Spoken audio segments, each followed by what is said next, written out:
से बेटा अपना इतना है कि बच्चे शादी को भाई घरे कोई दिक्कत पिराय दुखाई की है, वो बड़ा है तो अगर अपने गांव पे हो जाएंगे तो हम बाहर का क्यों जाएंगे हैं?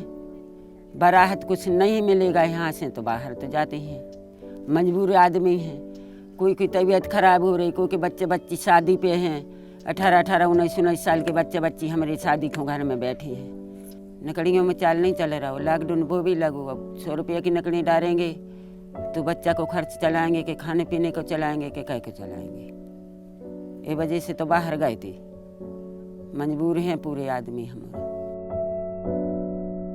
Migrant workers have historically faced difficulties in the informal sector. The COVID-19 crisis has further aggravated the situation, resulting in millions of workers losing jobs during the lockdown and facing hardships.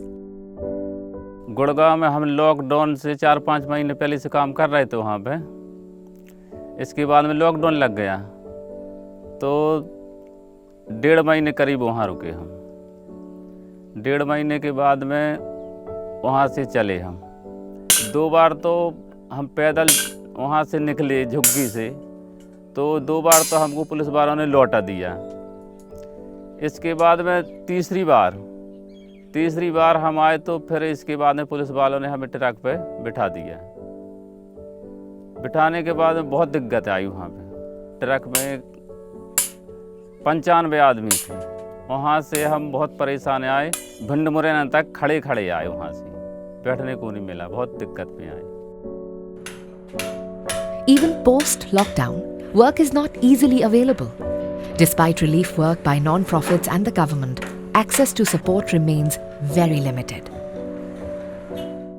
Lockdown चल रहा था madam, यहाँ पर मजदूरी करने थे, हमारे वहाँ पर गए थे। 56 लोग थे, कुछ उसमें बच्चा थे। इसी कारण में लॉकडाउन के कारण पहले यहाँ पर तो मजदूरी हम करते थे, आसपास में गुजारा करते थे। और इसकी वजह लॉकडाउन के मारे हम लोग गन्ना काटने पहली बार निकले घर से। उनने जानकारी दी है कि गन्ना काटने तो कभी आता नहीं, मगर फिर भी हम लोग मजबूरी में चले गए कि चलो काटेंगे, बच्चे पालने हैं, वहाँ पर मजदूरी करेंगे, अपन गन्ना काट कछु भी करेंगे। Most workers have to resort to very high interest debt to meet urgent needs. This sometimes translates into forced labor situations, with exploitation from money lenders and contractors.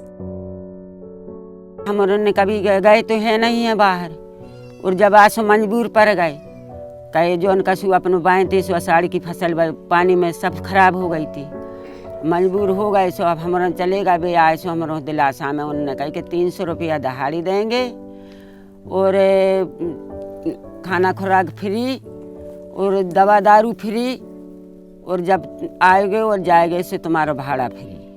और जब यहाँ से भी लोग आ गए सो हमारे से कहले ठेके से काम करोगे, गन्ना काटोगे। हमने कही हमारा ठेका से नहीं आए, हमारे दिन मजदूरी से आए, सो 300 रुपया की दहाड़ी में काम करेंगे। बेका है कि 300 रुपया नहीं देंगे, ठेका से करेंगे, और ज़्यादा करोगे तो हम तुम्हारा गन्ना घाई काट के उन नदी में बहा देंगे। हम उनने कह के तो हमारे यहाँ से काम करने के लिए आए, काम कर रहे हैं तो मानो हमारे ठेका से नहीं करें पैसा की कही। हम उनने से भी कहते हम मार पीट के ऐसी तुम भी ऐसी लेबर हमने कई बहा दी नदी में, वो भगा दी। खाना खिलाने देते भी सुबह दे देवे 1 किलो तो शाम को नहीं देने, और शाम को दे देवे तो फिर सुबह नहीं देने। कोई के घर में 3 सदस्य थे, कोई के घर में 4 थे, कोई के में 5-6 थे। अब 1 किलो आटे में हम और उनका करें, हम और उन हमारे पीट में की दे से तो बताइए उन्होंने। According to the Bonded Labour System Abolition Act 1976, non-payment of wages or payment below minimum wage, denying workers freedom of employment or to look for other means of livelihood, restricting their right to move freely across the country are illegal and punishable crimes. Further, forcing anyone to work in exploitative conditions by use of threats, force, or any form of coercion, abduction, practicing fraud or deception, or abuse of power is punishable under Article 370 of the Indian Penal Code. Over the last few months, we at Jan Sahas, along with our partners under the Migrant Resilience Collaborative, have been working consistently to support informal sector migrant workers during this crisis.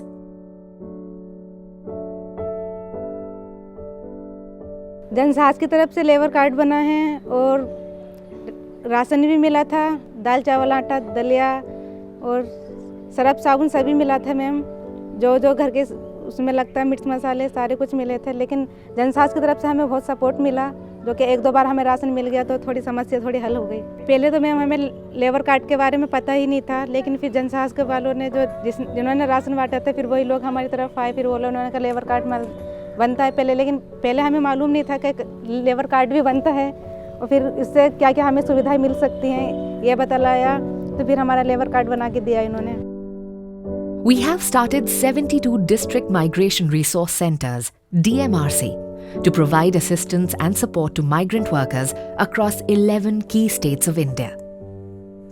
उधर हम लोग बहुत परेशान थे, जहाँ गन्ना काटने को गए उधर से कॉल किया बाबूलाल जी को, उधर से हेल्पलाइन नंबर मिला, उसको लगाया, इन लोगों ने बहुत मदद दी हम लोगों को, वो इधर से भी गए लेने को, तो फिर भी फंसे हुए बहुत परेशानी में फंसे हुए थे, तो उन बड़े के छुड़ाके भी लिया हम लोगों को।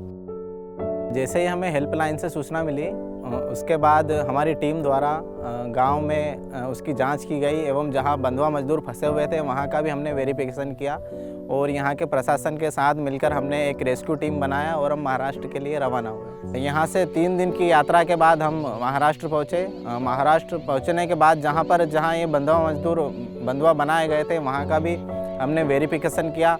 महाराष्ट्र प्रशासन के साथ हमने बातचीत करके अगले दिन इनका रेस्क्यू किया गया। To support the millions of vulnerable migrant families and citizens of the country, there is a need for unprecedented collaboration across communities, civil society, government, and industry. To this end, Migrants Resilience Collaborative, MRC, is a grassroots-led multi-stakeholder collaborative of non-profit, philanthropic, and private sector actors focused on ensuring safety, security, and mobility for vulnerable migrant families across India.